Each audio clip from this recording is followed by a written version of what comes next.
Hey, I'm Chris, the owner of Love to Dev, and in this video I want to talk to you about a few things that have just been released in Chrome version 61.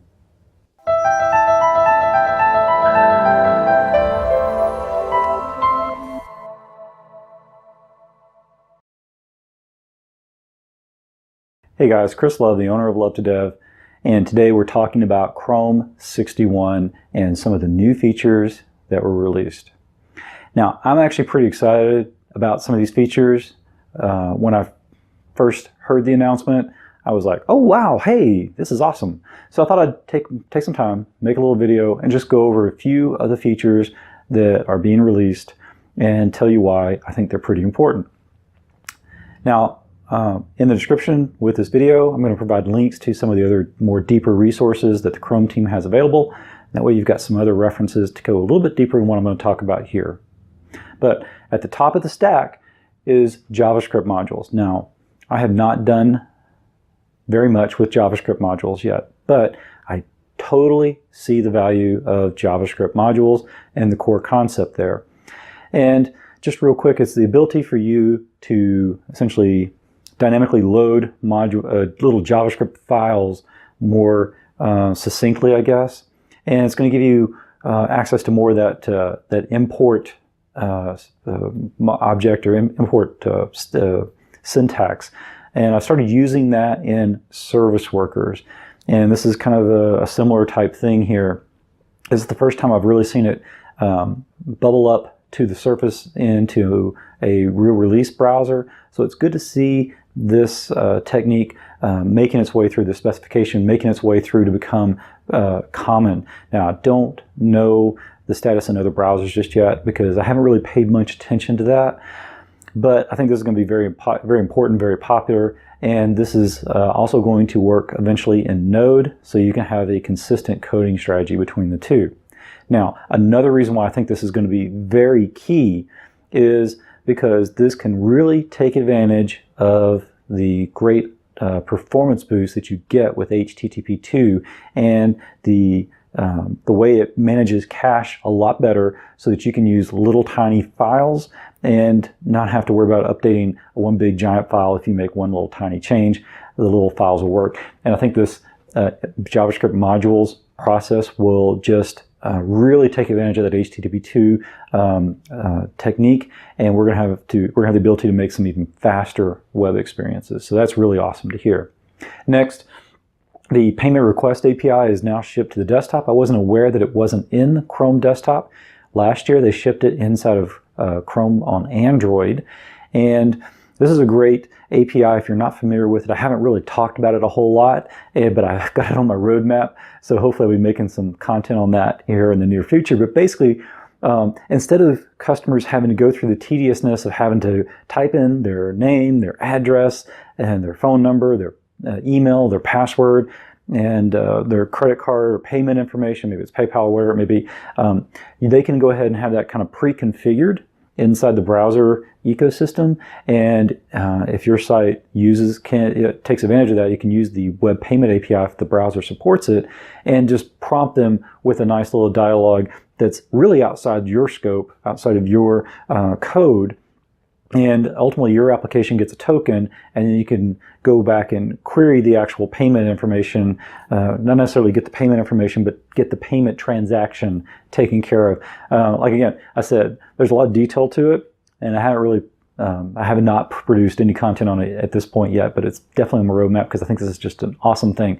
Now, the main reason why this is super awesome is this is a user experience benefit here. And I know you've tried to type things in on a phone and it gets just frustrating at times, right? And that's what stops a lot of people from making purchases on their mobile device, is having to go through all the little tediousnesses. Now, I've ordered a few things on the phone, like pizza and things like that, and it's a very tedious process. And I know places like Chipotle, for example, have the burrito button on the iWatch. And the reason why they do that is you can go ahead and designate your favorite item on the menu and just hit the button, and they'll just go ahead and make it, and you can come pick it up at the restaurant. And then Domino's has also taken advantage of that by tweeting for pizza. And essentially they were trying to take the friction out of that purchase process. And that's what this payment request API really gets down to addressing, and just making it something native in the browser. Next, they have lit up the web share API, and this is another great benefit because I see so many sites getting slowed down because they've got all these third-party scripts so that they can put share buttons on their website. First, that's a terrible practice to begin with, and there's other great ways to do it, but if web share is supported, then you've got interaction directly with the native stuff there, and you can take advantage of that without having to even write any code of your own code, which is even better. Next, the web USB, and I really didn't write, that's a B, not a P. I wrote that really poorly. The web USB API is going to be supported. And this one is the one that I was like, oh, that's really awesome. Kind of wish I had it a few years back though. Now, a lot of things that may be accessible by the USB port are kind of abstracted away through maybe the file system, or maybe the audio infrastructure and stuff like that you would normally have access to. But then there's a lot of times that you can get into where you may have an external device and it's not something in that particular realm, where it's just like a normal thing on the platform. And one of the things they talked about was educational and research type stuff, and I know exactly what they're talking about. So if you want to know a little bit about my long ago past, when I first, or really even in school, and once I got out of school, I got into the manufacturing world, and I got into factory automation and MMI and SCADA type stuff back in the early 90s.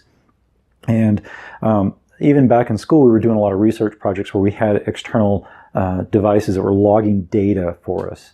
And so I saw a lot of things where, in fact, my graduate research project, I had a energy monitoring equipment that was connected to a PC via a USB port. So this would be a web USB, right? So there we go. So we got a USB, the serial port connection. This can allow you to build web interfaces to connect directly to those devices. Now, I think this might be a little bit too late in some aspects, because now we're getting into the world where obviously Bluetooth is being used a lot for a lot of things, but IoT is taking over the world with individual devices and things like that. And so I think this may be just a little bit late coming, but a still very useful API. And maybe I can find something. I've seen a few demos already where they're wiring up Raspberry Pis and things like that. But again, you can make a Raspberry Pi an IoT device and solve the problem a slightly different way, probably a little more scalable too. So there's that. But then there's some new little coding features too that you may not be aware of. And the first is the scroll behavior. And this was a very interesting one. It took me a minute to kind of grasp what is it trying to get at.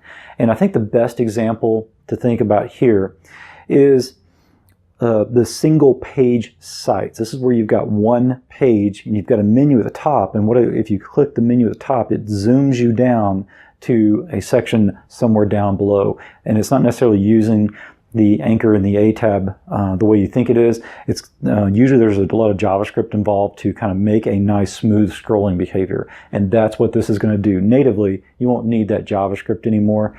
You can just make it nice, smooth, a natural smooth scrolling if you just set the scroll behavior to scroll, and it's just going to automatically create a nice what are they called? Easing function for you, so you get a nice kind of ooh kind of thing in there that looks good for the user without having to write any JavaScript code. So that's an excellent feature right there. Anytime you can avoid animating with any kind of JavaScript code and offload it to CSS natively, you've got a big win right there.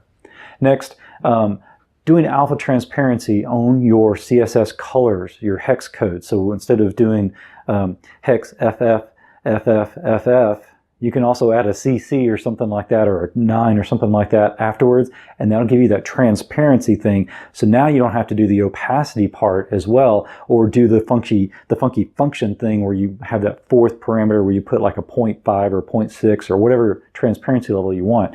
You can just add it in there, as part of your hex code, and that's pretty awesome. Now I got to see if that's going to break things in some other browsers. Safari in particular has always been notorious about being so hyper specific about things. So I'm going to play with this a little bit. I'm going to get back with you on this one and see how well this works, just in case it's not supported by a particular browser. Is it going to break things so your colors don't come through correctly? That's an important thing to understand.